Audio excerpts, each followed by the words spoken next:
the top honor for an early career researcher in positive psychology from the International Positive Psychology Association. And it was such a great pleasure to see her honored and being recognized as the up and coming researcher that year. And I thought it would be a few years before she saw anything like that again.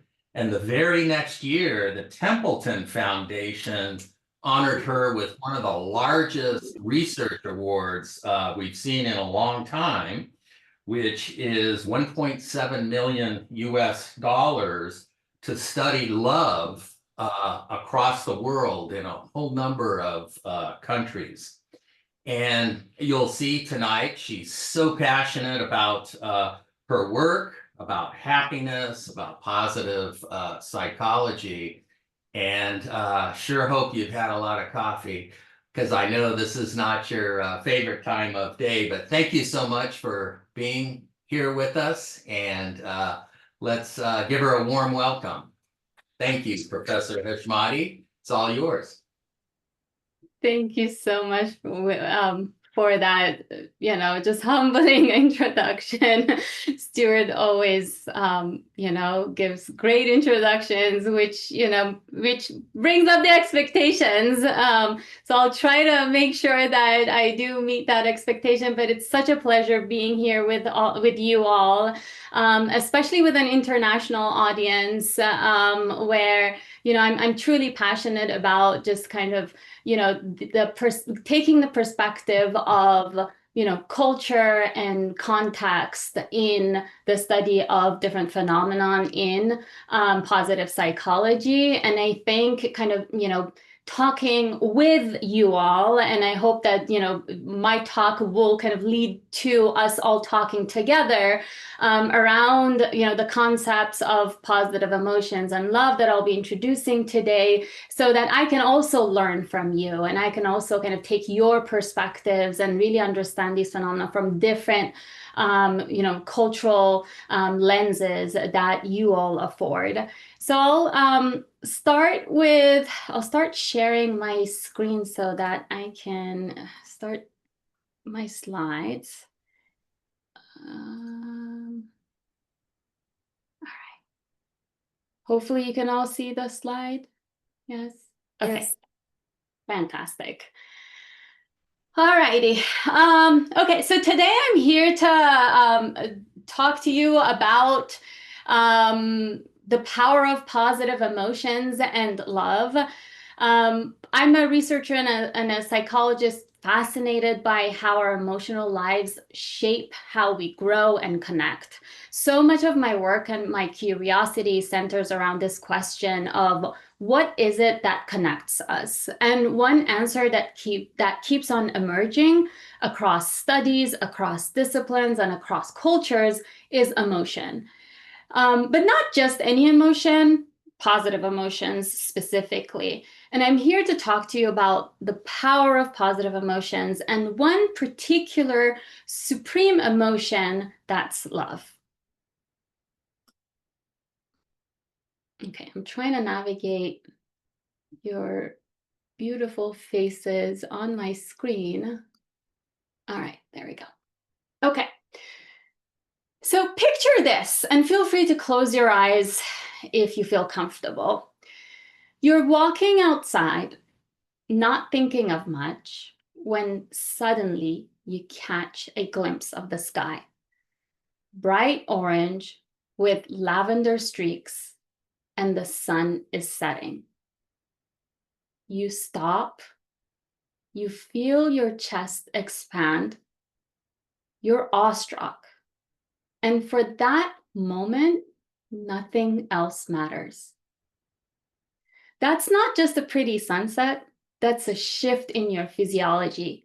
That's a shift in your perspective and a shift in your potential. That is positive emotion at work. So if you've closed your eyes, please come back and open your eyes again. So today, in the next 30 to 40 minutes or so, I'll take you through a journey of exploring positive emotions. I will present what we know about the science of positive emotions, And then I will talk about why they matter for our well-being and how we can intentionally cultivate them to build lives and communities and systems that help us truly flourish and be happy.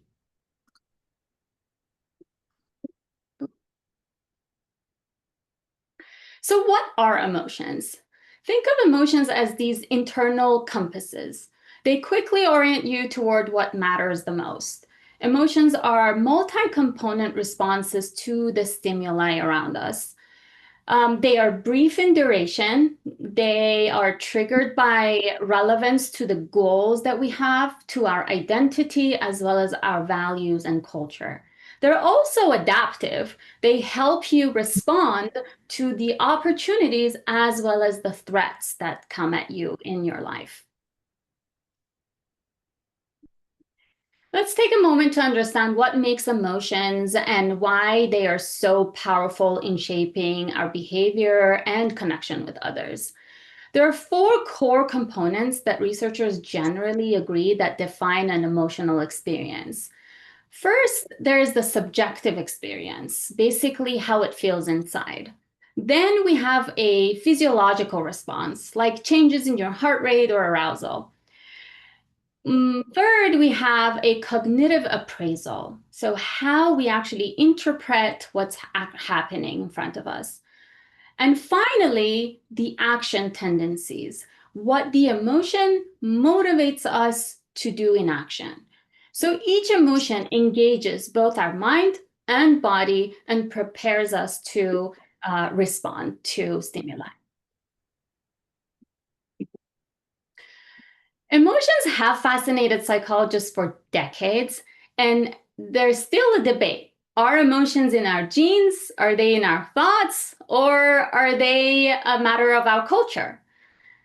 So we have multiple theories out there around emotions. One of them is Ekman's basic emotion theory. So Ekman proposes that some emotions are universal and biologically hardwired. These emotions include happiness, sadness, fear, anger, disgust, and surprise. They are expressed and recognized across all human cultures, even in people who've never been exposed to modern media. So basically, they're a way that for our survival, and these emotions have evolved to serve important survival matters and functions. For example, fear helps us avoid danger, or disgust keeps us from eating spoiled food. So that's kind of the premise of the basic emotion theory. Next, we have the cognitive appraisal theory by Lazarus. Lazarus says emotions come from how we evaluate situations. It's our interpretation, whether something is good, bad, or threatening, that actually drives how we feel. And third, we have the constructed emotion theory by Barrett. Barrett argues that emotions aren't hardwired. They're actually built by our brain using past experiences, context, and culture. So the same body signal that can lead to one emotion can be experienced differently for another person depending on how they interpret it and based on their context and their culture. So together, these three theories, and these are samples of the many other theories that are out there, but these are three kind of major theories that are kind of talked about in the science of emotions. These three theories give us a rich understanding of what emotions are, from biological signals to these socially constructed categories based on our appraisal. So they also help us appreciate why people can feel very differently in the same situation. It's a combination of our biology, our learning of situations, as well as our interpretation of context that we're in. Now that we've explored how different theories explain what emotions are and how they work, I want to shift our focus to a category of emotions that's often overlooked in psychological science, and that's positive emotions. They're not just the feel-good cousins of fear or anger. They have their own functionality beyond survival, but their functionality is more so about expansion. And what makes them especially interesting is that they often show up very quietly with low urgency, and they accumulate over time and emerge in moments of connection, achievement, or even wonder. When we say positive emotions, we're not just talking about happiness. We're talking about a whole ecosystem of uplifting experiences, each with its own shape, story, and impact. Some examples of these discrete positive emotions are joy, like playful engagement, gratitude, like recognizing something good that's someone's kind of done for you, interest, curiosity, and engagement with novelty, awe, feeling, small in the presence of something vast, love, that shared positive connection, and pride, accomplishment linked to your identity. So positive emotions are very diverse, and they vary in terms of the amount of arousal we experience, their functionality, and the way that they are expressed. For example, we have high arousal emotions like excitement, that's a positive emotion. We also have low arousal positive emotions like contentment, which, is much more calm. So you might ask why positive emotions even matter. Positive emotions might seem small or fleeting, but they are not insignificant. So today, I want you to consider this. What if our greatest resource for resilience, growth, and social connection isn't more productivity or more control, but it's actually more joy, love, gratitude, curiosity, and hope? Positive emotions may not scream for our attention, but they quietly sustain our well-being, our relationships, and our growth. Most classic theories were focused on negative emotions back in the day because they're evolutionarily tied to survival. But positive emotions, they're not just the absence of negative emotions, they are functionally distinct, and they're actually evolutionarily important in their own right. And I'll tell you why. Broaden and build theory, which you see kind of the portrayal of this theory in this image here, provides a good framework for us to understand the functionality of positive emotions. So this theory is built on two premises. One is that positive emotions broaden our momentary awareness. They increase creativity, openness, playfulness, and exploration. On the second hand, um, they're also they build enduring personal resources over time. So they build social connections, cognitive skills, even physical health and psychological resilience. So they basically work in the background. They help us kind of accumulate these skills, broaden our perspective, and build resources that we need in times of need, when we actually kind of need to deal with something very kind of emergent and urgent. यहाँ So लगवा दो यहाँ लगवा दो सारे में अच्छा did someone forget to mute? Okay. So basically, positive emotions lead to an upward spiral of well-being. As you see kind of in the image, there is kind of an upward spiral to this whole theory. So basically, we're saying that with the more broadening of the perspective, we build more resources, then we experience more positive emotion, which that then leads to even more growth. So it's kind of an upward spiral from there. So let's look at what the science tells us about why positive emotions matter, not just in the moment, but for our long-term well-being. First of all, Fredrickson and Joyner found that experiencing more positive emotions over time actually predicts greater resilience and higher life satisfaction. Next, we see that positive emotions also help our bodies.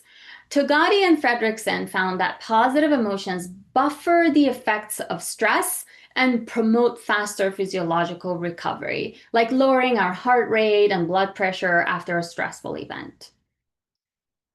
Finally, Kahn and colleagues showed that positive emotions are tied to mindfulness, also a stronger sense of purpose, and feeling more socially connected. So these are deep, meaningful resources that support our mental health and also overall flourishing and happiness. So across these studies, positive emotions don't just feel good, they actually broaden our thinking, they build lasting resources, and they help us grow psychologically, socially, and even physically. And this is the core idea behind the broaden and build theory of positive emotions that we just learned about. So if positive emotions broaden and build, then think about what happens when they're shared. That's when we enter the domain of love as a supreme emotion. Love, as we're defining it here, isn't just romance or commitment that we might think of. It's actually a state of shared emotional presence, a synchrony that arises when two people connect through these warmth as well as care and shared positivity. So these moments may be small and fleeting, but they're incredibly powerful in shaping our overall well-being.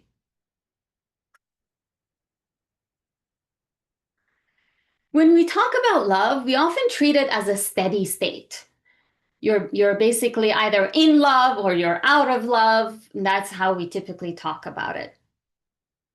But the reality is that love is more complex. Love actually fluctuates across days, across hours, and across even moments. So in short, love is dynamic. It goes up and down in response to our interactions, thoughts, and even context that we're in. Different people show different patterns of these love dynamics. We can describe these dynamics in terms of three key features. First of all, baseline, which is how loved someone typically feels, so a general sense of their feelings of love across time. We can also look at it in terms of variability, how much their feelings of love go up and down. And then we can also think about the dynamics of love in terms of inertia. How quickly or slowly their feelings return to baseline after a big shift. So once you're out of love or not feeling loved, how long does it take for you to kind of feel loved again? These differences aren't random. They tell us something meaningful about well-being. For example, someone with very low baseline, so very low averages of feeling loved, and high variability, so a lot of ups and downs in their feelings of love, might be more emotionally vulnerable or isolated. Our research shows this very clearly. So if you look at this plot on this right-hand side of the slide, you see data points from 10 individuals from one of our studies. And no, these are not measures of people's pulses. Each colored line actually represents one person's feelings of love measured multiple times over days. So these are momentary assessments of people's feelings of love over a couple of days, over moments. So 6 times a day across 2 weeks. So here you can see that some people have stable patterns, others have spikes and dips, and some of those spikes and dips are frequent, some of them are infrequent, and some of them show long stretches without any change. So all of these dynamics and all of these patterns can be quantified and actually tell us meaningful differences around which way of experiencing and feeling love is actually much more beneficial for our overall well-being. How do we do this? We conduct ecological momentary assessments or experience sampling studies to capture these ratings from people over moments, over days, and over weeks through their smartphones and health monitors. So at random times during the day, we kind of send these messages to people on their smartphones and just randomly ask them how they're feeling and how much love they feel. And based on kind of those assessments, then we can capture these patterns of how people experience feelings of love. बता देना भी हमें कुछ सुन नहीं रहा है. This also allows us to kind of assess this in an ecologically valid manner, meaning that we don't bring people into the lab and we don't really kind of manipulate their context or their level of comfort and then ask them how they're feeling. We actually kind of assess these as people are going about their day in their normal routines and in their kind of own comfort and their own home or own environment. And that's kind of that makes these types of assessments much more valid in terms of their ecological biases. So in one of our studies in which we asked people to report how loved they feel across time, we found that felt love increased slightly across the study period. So we had a baseline drift. So which kind of suggests that self-monitoring, right? That kind of repeatedly being asked about like how much love do you feel right now may actually act as a passive intervention. So we didn't intend for an intervention. We just wanted to assess people's feelings of love. But interestingly, just with the assessment, people's feelings of love increased over the course of the study. More interestingly, we found that higher average levels of felt love was strongly linked to greater levels of flourishing and happiness, greater levels of emotional well-being, as well as higher levels of felt gratitude. So as you see in this kind of plot here, these are plots of 3 or 4 different participants reporting on their feelings of love. And basically, it shows kind of the different variations of how people experience this supreme emotion in their day-to-day life across moments. And even with this variability, we're finding that higher average levels, higher baseline levels of felt love is strongly linked to higher levels of well-being. We were also interested in understanding the dynamics of expressing love. So me kind of expressing my feelings of love for another versus feeling loved, right? Feeling loved by someone else. So we had people report on, first of all, how much love they felt at that moment, as well as how much love they expressed in each moment of assessment. One of the most striking findings was that we found that expressing love in daily life, across moments, not those like grand gestures, but just expressing love in your own kind of way that you would do in small ways in everyday life, actually cultivates felt love. So basically, if I express love to other people, it actually kind of leads to me feeling loved as well, not only the other person. So this is not immediate. It's kind of gradual, but it peaks, the effect peaks around 3 hours later. So if I express love in 3 hours, my feelings of love will peak at a high just because I express love to another person or entity. So that means that when you express love, whether through words, touch, presence, or any way that kind of is meaningful to you, it doesn't just benefit the other person, it actually comes back to you. Secondly, we see that felt love tends to last. It has a slower decay. So, meaning that once you feel loved, that feeling lingers longer than expressing love. And also compared to most other positive emotions. So, when you feel loved, that feeling of love actually kind of lingers longer than other positive emotions. And that's what we call emotional inertia. And here's the well being link. People whose felt love lasted longer, who had greater inertia, also reported greater flourishing. So it's just sustaining that feeling of love over time and trying to kind of keep it and kind of immerse in it is actually leading to higher levels of flourishing and happiness for people. We also conducted a study examining how the experiences of feeling loved in daily life relates to sleep quality, which is a key indicator of emotional and physiological health. First, what we found is that people who reported higher variability in daily levels of felt love tended to report better sleep quality at night. So higher ups and downs in your feelings of love actually was associated with better sleep quality at night. It may seem a little bit counterintuitive, like, there's why, if there's, ups and downs, if there's turmoil, how can I sleep better at night?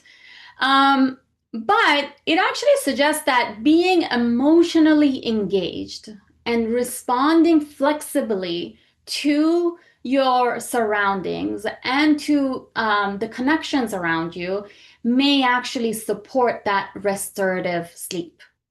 We also found that positive affect, other than love, was another significant predictor of better sleep. But we think part of the reason for this is that feeling loved includes experiences of positive affect. It's just shared among one person and another entity.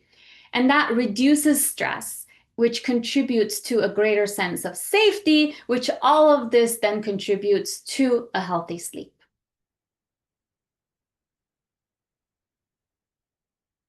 So let's tie it all back together. What is the link between love and human flourishing or happiness? People who experience love more consistently tend to flourish. They recover more quickly from emotional challenges, so higher resilience, and they report a stronger sense of meaning and social belonging. So, in fact, these momentary experiences of love may predict well being even more reliably than certain traits like optimism or extroversion that, is so, common of what we think predicts people's well being.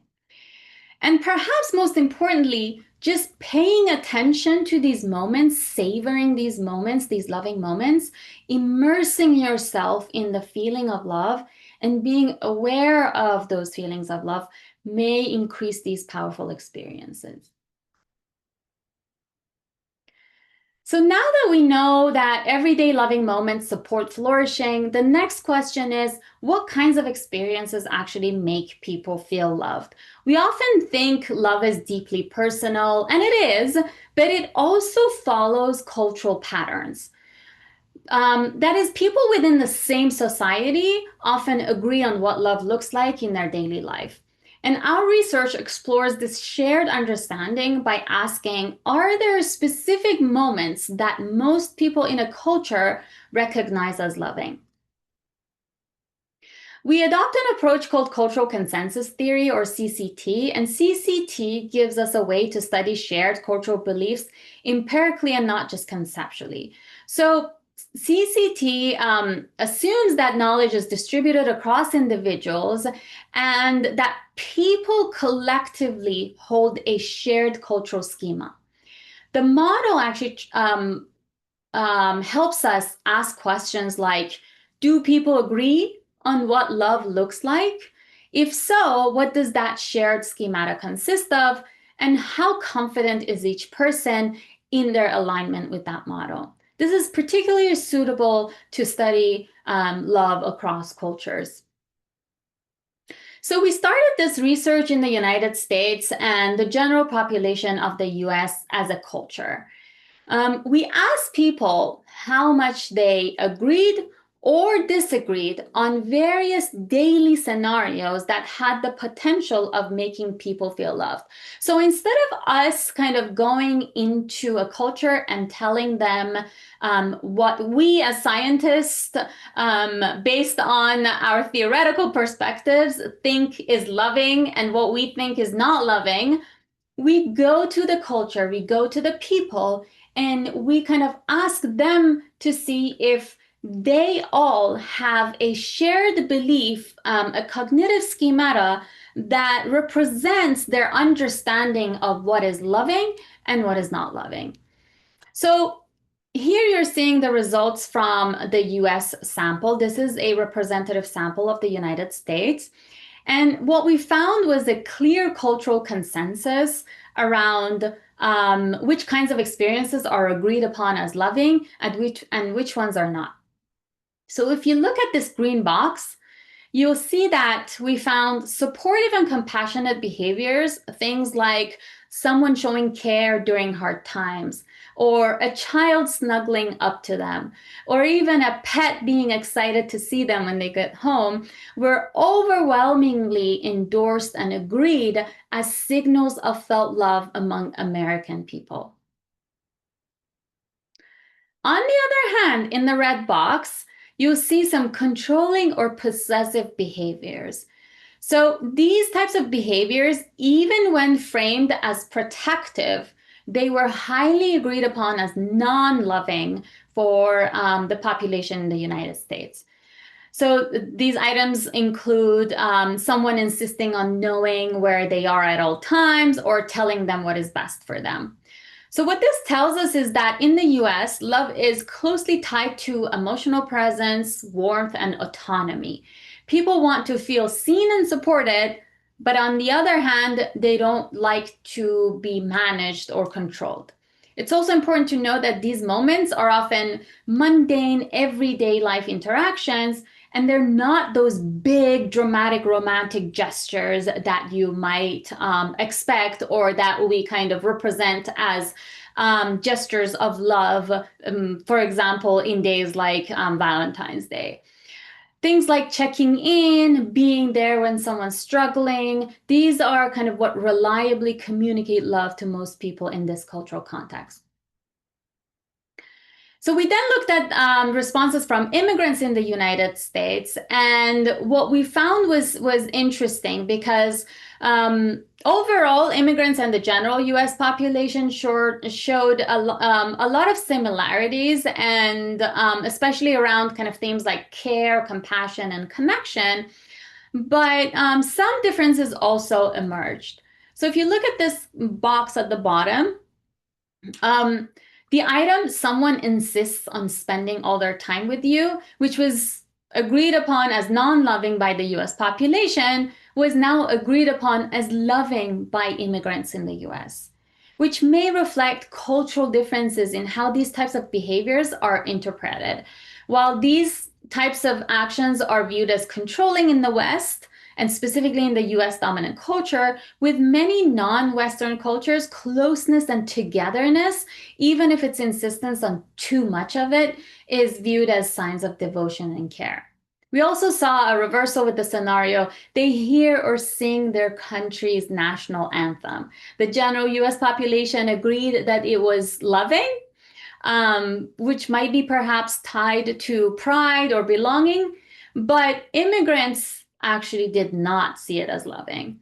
This could reflect kind of those experiences of cultural transition, that loss of identity or disconnection from the patriotic symbols.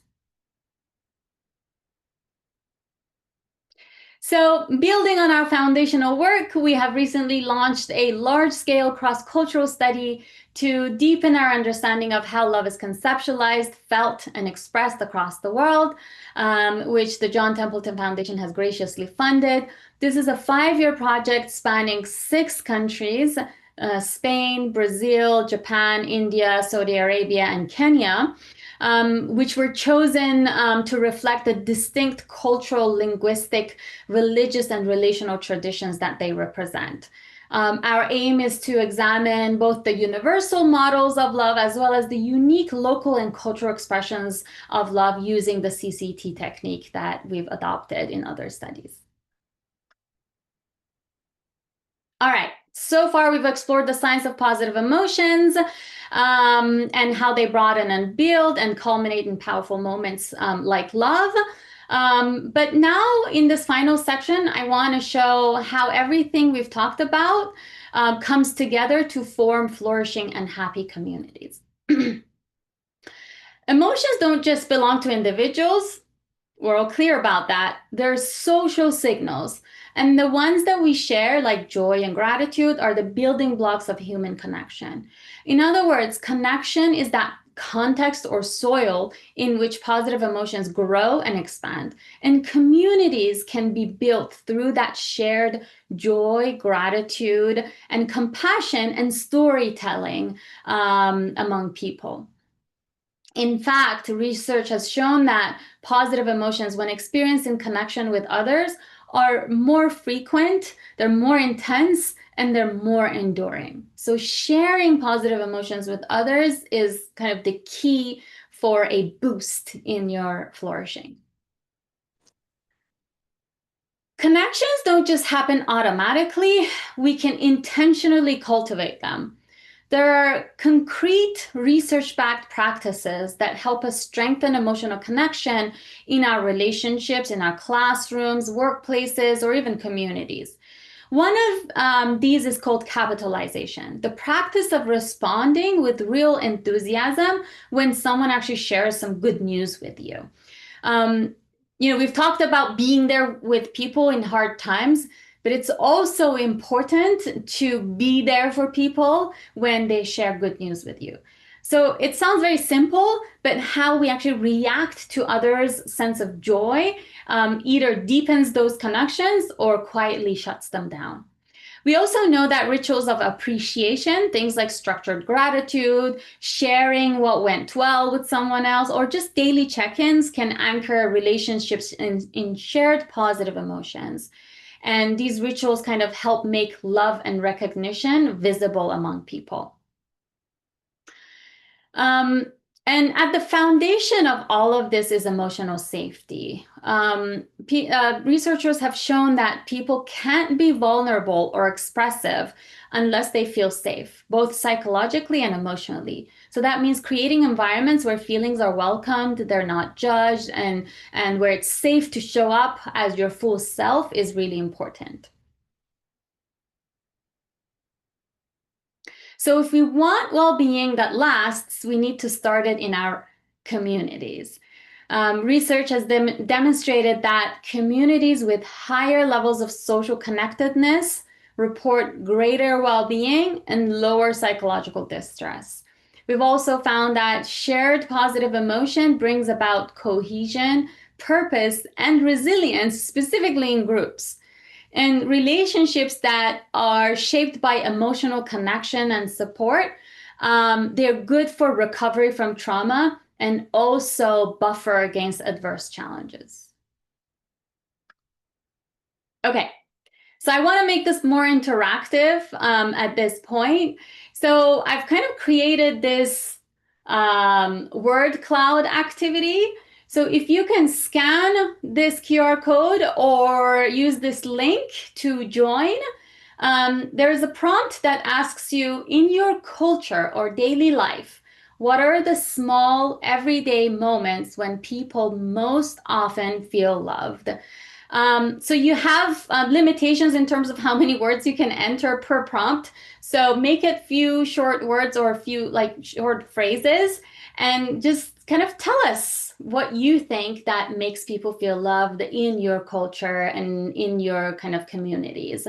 Some examples can be a hug, making tea, being remembered, sitting together. It could be as simple as that. So I'll share the cloud, but you start entering your responses. let me see.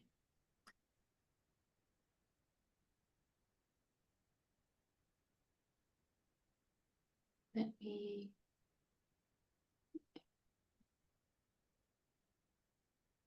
Okay. There we go. It's filling.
I love what I'm seeing so far. There's what I'm reading is around, there's a lot of kind of eating together, sharing meals, cooking food for each other, having coffee. So there's kind of that theme of meal sharing that I see kind of popping up here. I also see hugs, giving hugs in different shapes or forms, kind of arising in this. That is also kind of like a very universal way of showing love and care to other people. I also see sharing time as another theme. So just kind of, that concept of presence and just being there with someone and dedicating some of your time is actually very precious and very kind of appreciated, and it makes people feel loved.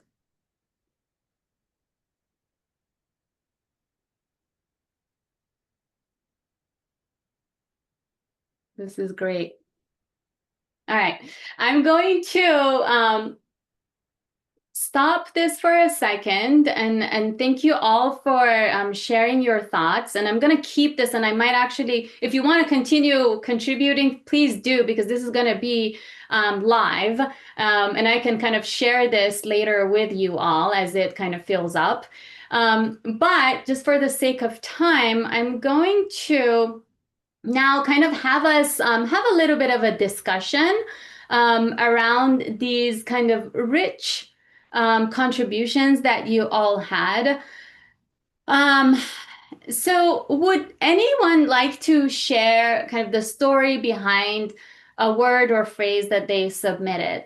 Or maybe kind of there's a cultural or family tradition around showing love in your community, in your context, that you'd like to share with the group. Let me share something from my end, and maybe that'll help kind of people going. So I'm originally from Iran, and in the Persian culture where I grew up, when I was growing up, I remember that my grandmother had a little song that she made up just for me. She basically came up with the song on her own. And every time that she heard my footsteps, when I was kind of taking the stairs leading to her house, she would start singing that out loud as I was going up. So she wasn't seeing me. She was just hearing kind of, the sound of my footsteps, and she would start singing that song, which was around like, oh, Saida is coming and she's going to bring me joy and this and that. And so it was very simple and playful. And at the time, maybe I might have not appreciated it as maybe an 8-year-old, but it's actually, it was so strong that it stuck in my head, and it kind of really kind of resembled her love and her presence for me.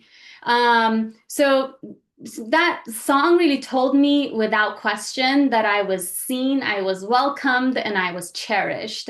And, in our culture, maybe people don't explicitly say, I love you. Maybe, I've never heard the words, I love you from my grandparents, but I have experienced these kind of these moments of presence, these small gestures that kind of signaled attentiveness and the love that she had for me. So I'm very curious to kind of hear from you all in terms of what might be some small rituals or gestures or personalized traditions that you all kind of use to kind of share these moments of positivity resonance. So I'll stop here, and I'm eager to hear from you. Hello. Yes. Yeah. Hi, good morning, Saida. It was wonderful. Yeah, it was an amazing session. I really enjoyed a lot and got to know how this small gesture of love can fill the life with positivity and happiness. I would like to share a small thing with you. There are multiple things which I have not even thought of ever before. Today, when I was listening to you, I realized the small things which are actually making me happy and feeling loved. When I was typing, I was having so many things in my mind: what to write, what not to write, what to left. It was really an amazing thing to just recall all the memories and happiness around me. So I just want to share a small thing, like two things I'm sharing. First is when my daughter loves me, when my daughter kisses me, hugs me, it gives me a feeling of true love and happiness.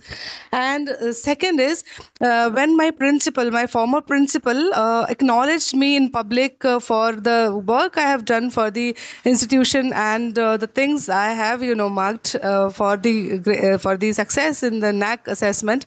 It was really have given me a feeling of proud, as well as I was wondering to I was thinking of doing so many things of for my institution with the double energy and positivity. So these two things I would like to share with you, and thank you so much for giving this wonderful session with sharing this session with us. Thanks a lot. Well, thank you so much, because you just made me feel loved with all of those beautiful words that you said. We just kind of shared a positivity resonance moment right there. And I don't even know you, but I felt it. So thank you for your kindness.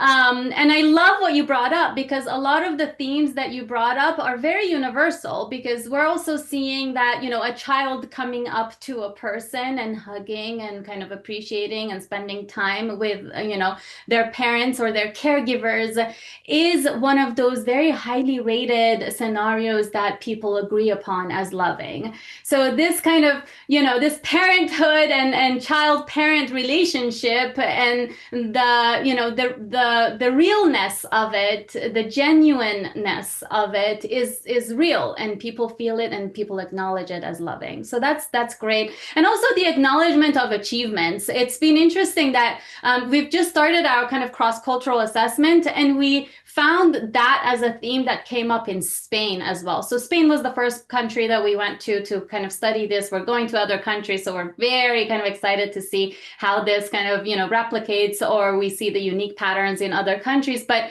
that acknowledgement of people, their accomplishments, is very much a theme also that comes up. That sense of pride, right, that other people feel for you, provides that feeling of happiness to other people. So thank you for sharing that.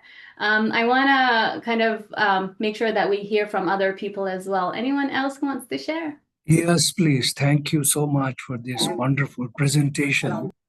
Am I audible? Yes. Yeah, rather, I have many questions to you, but on love, let me just tell you that actually I practice love, and I always wonder how can you enhance love in everyone?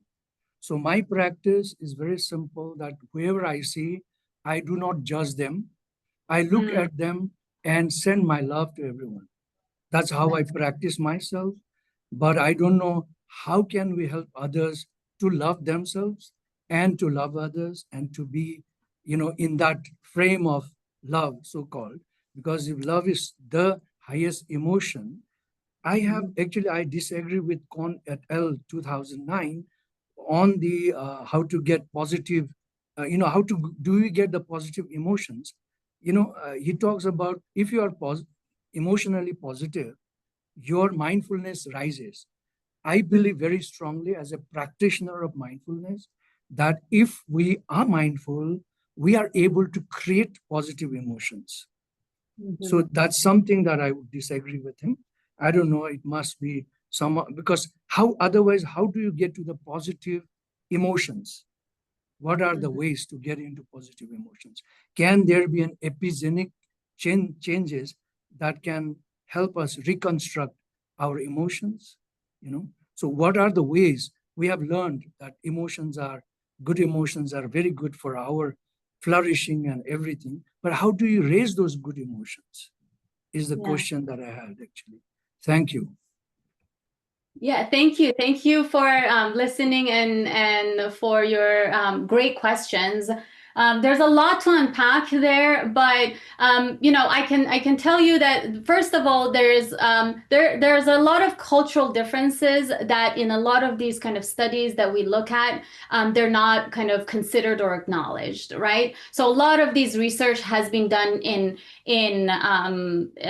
Western countries, and these concepts of kind of internal maybe self-love or sources of love that can come from internal reflections may not be as dominant in Western cultures as they are in Eastern cultures. And I think like those types of lack of cultural lenses that we have in our research is what is kind of bringing those limitations into our findings.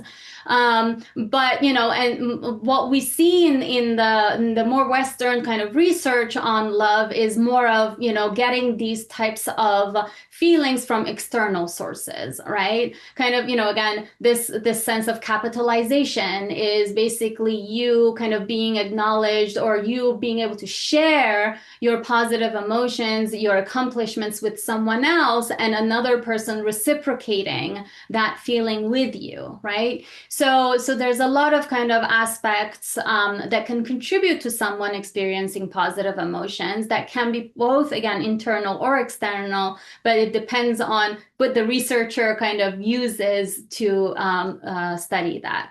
I hope I answered your question, but we can definitely kind of catch up later to unpack this further. Thank you. Gratitude. Of course. Thank you. I think Sherry had a question. Go ahead, Sherry.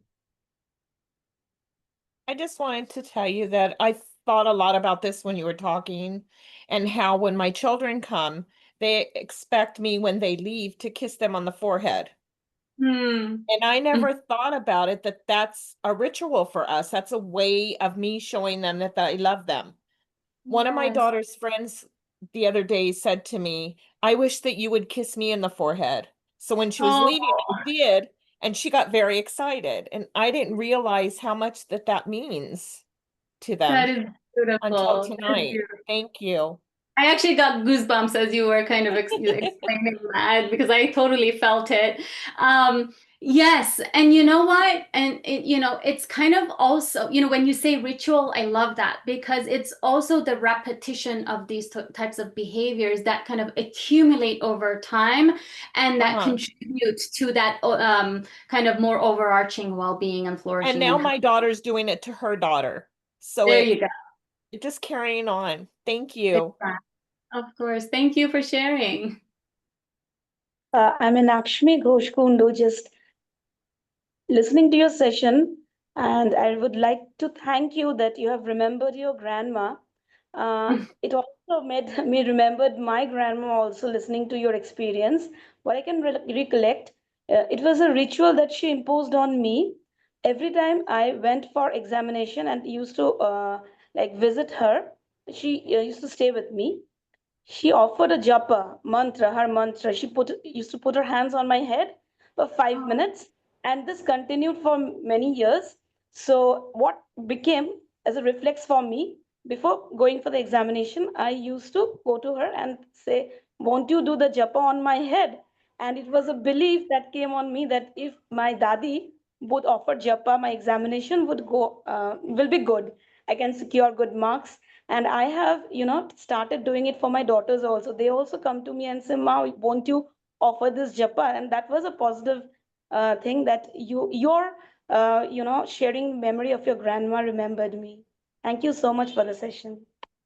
That's beautiful. Thank you for sharing. Yeah, and it's just so lovely because at that point you might kind of think of it as this good omen, but what it's actually doing is that it's actually kind of injecting good feelings in you, right? You're sharing a positive moment of kind of care and well-being for each other, and there's kind of that shared positive emotion that's being injected in you, and you take that with you, and it's basically kind of lingering with you. Research has shown that it's long lasting, so it'll kind of last with you as you go on to your next tasks, and it helps you along the way. Just having that positive emotions helps you broaden your perspectives, helps you kind of really take in whatever is in your surrounding and appreciate it. So that's wonderful. Thank you for sharing. Thank you. Go ahead, Zoran. Hello, am I audible? Yes. Good morning, everyone. Ma'am, in one of the points, I had noticed that you mentioned about promoting how love also promotes physiological recovery. So I saw the theme where a lot of people talked about how having someone be present for you, whether be it in terms of before you go for an exam or when you start the day, like when you know that someone is there for you. I wanted to give the example because recently my uncle was admitted to the hospital, and 3 days back he was in the ICCU. So he was in a pretty alarming state. However, a lot of my family members showed up for him. We expressed our concern. We expressed that there were people there praying for him, and I felt that this really helped with his recovery because in a matter of a few days, uh, like we saw tremendous recovery as well, that he gradually got better, and even in terms of his actual physiological state, you could actually see it happen. So I feel that the presence of another individual that you are cared for, and that is really important. Thank you, ma'am. Yes, thank you for sharing that. It actually reminds me of a research, and you've probably heard of it, but we had a researcher here in the United States that looked at how much the presence of someone else would calm your cognition as you were solving a problem that was in front of you. So they put people under a scanner, and they would kind of have the person hold the hand of either a stranger or a friend or a romantic partner that they felt really close with.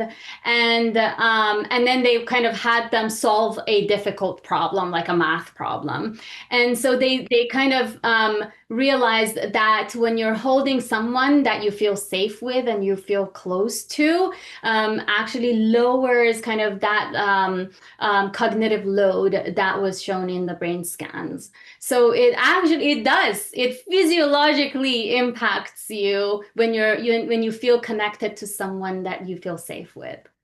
Yes, thank you. Yeah, Renika.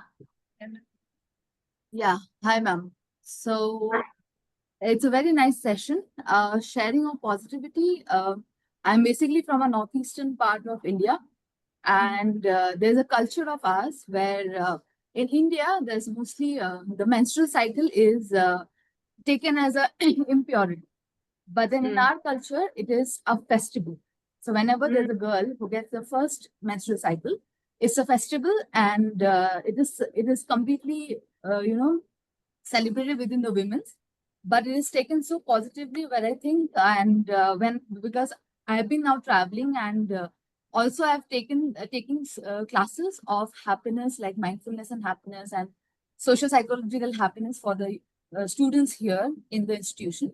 So somehow I feel like these positivities, when we see or the students see from a very younger age, they have a mindset where they feel happy and they know that, okay, there's the other side, and there are perspectives where people look into.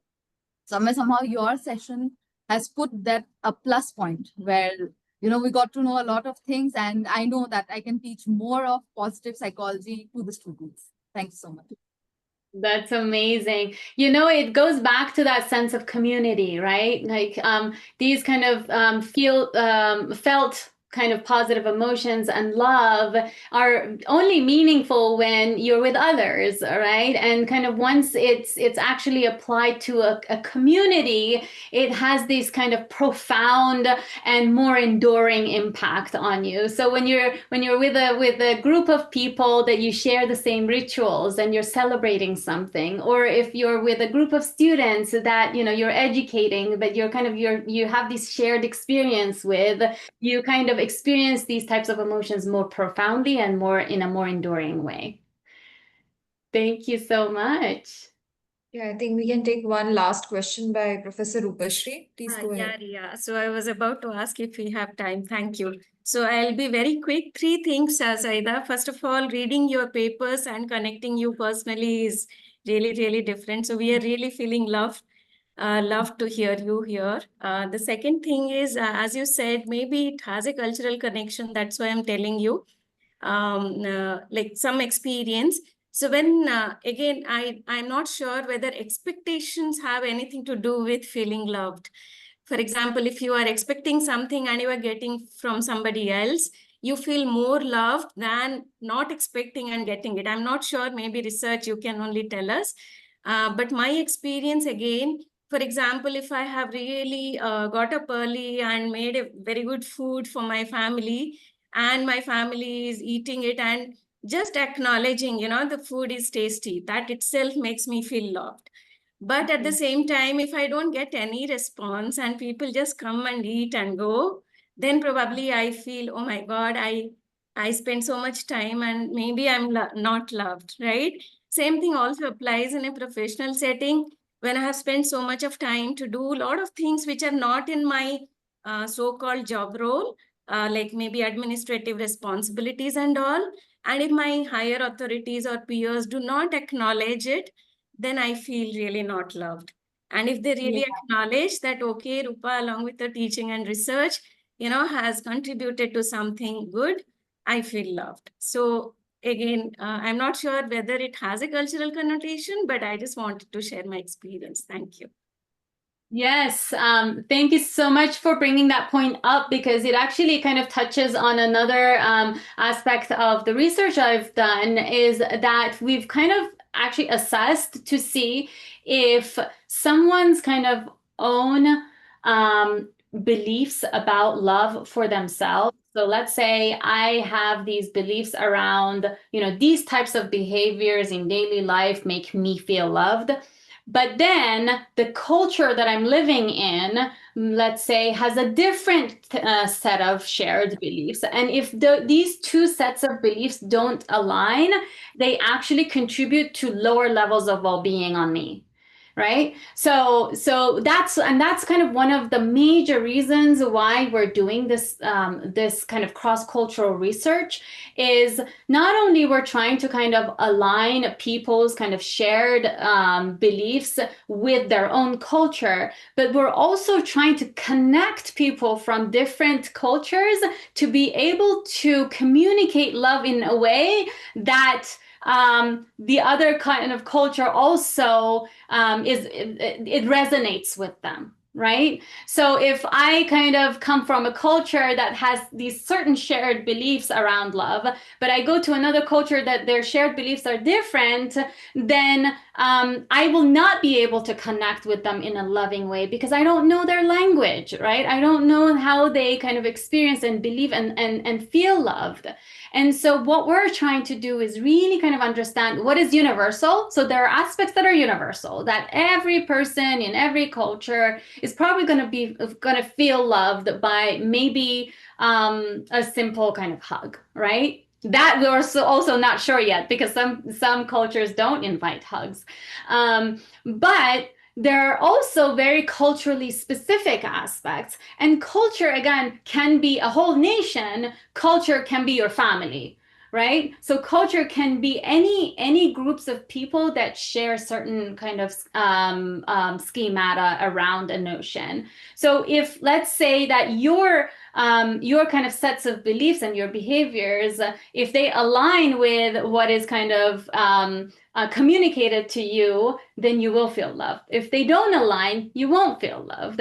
And not only you won't feel loved, you will actually be experiencing lower levels of well-being. So what you're experiencing is actually kind of backed by research. Thank you. I Saida, have one a last very thing. short story to tell, if there is time. Back in Bhutan, a very young lady,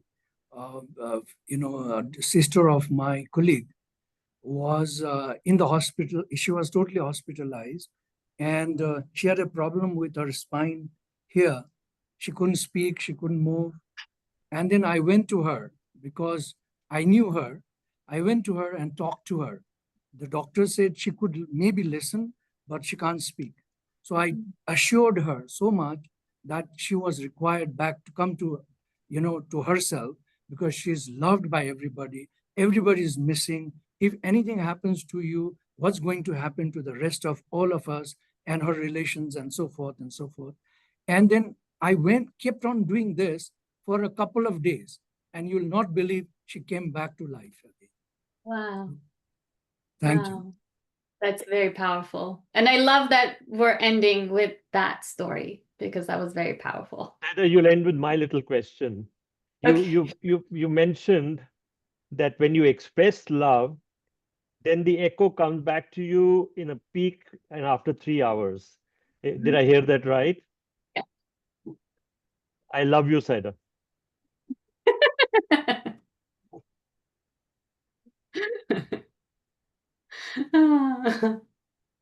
Does that resonate with your own personal feelings or experiences? Yes, I It guess does. so, but I'm going to verify it after 3 hours now. Okay, so I'm being put to the test, huh? So take into account that that's average across people, right? So for some people it can be a little bit less, some people can be, but that's the average that we found. Don't And worry, in Saida. the sample that we looked at. I'm already feeling loved. That's great. That's amazing. Let's see how much it lingers. Time yourself. Very Thank you. grateful to Reiki sir and Saida ji for conducting such a wonderful session and giving insights on our lives, how to improve it by not only giving love and open to receive love as well. Thank you so much. That's awesome. Thank you so much for your kindness. Thank you, Saida, for such an engaging session. I think the people, their questions have made it quite clear that it was such a beautiful and enriching session. And we all believe that love is what makes the world go around. And we already have a demand for another session. I just saw on the chat. So hopefully we will connect again. And before we leave, I would like Dr. Subhayan to express a vote of thanks officially, please, on behalf of the foundation. Thank you, Dr. Ria. And at the very onset, I would like to thank the Reiki Foundation and Claremont Graduate University for bringing such a wonderful session today. And regarding Dr. Saida Heshmati, I have no words, ma'am. I'm simply speechless because I believe the responses which you got from the session, it already speaks a lot. So I don't need to remind you again regarding that. What was the session? It was such a wonderful session that actually it made my day today. Oh. Because the thing is that actually I am also working in the domain of learning. And this critical thinking, I find it very interesting that critical thinking is also related to love, because during my study, what I find that this learning, as this is a very complex process of learning, and we are just thinking about how to develop critical thinking, and also simple love can be another factor which may increase the level of critical thinking among the learners. So maybe future researchers may say something regarding that, but really this session was really outstanding, and I have no words. I have no I'm just flooded with my emotions, and really excellent session, ma'am. Thank you. Thanks a lot. Thank you all for just being here, bearing with me as I poured out, my work and my research in the last decade. And it's been such a pleasure to be able to share that with you all and receive so much love back from you all. So thank you. Thank you, everyone. Hope, Saida, you feel less tired now. So. Oh, I am so energized. I can go on and on. I don't think I'll sleep tonight. Thank you, everyone. Thank you so much for joining and making this a successful session yet again. Thank you, everyone. Thank you. Thank you.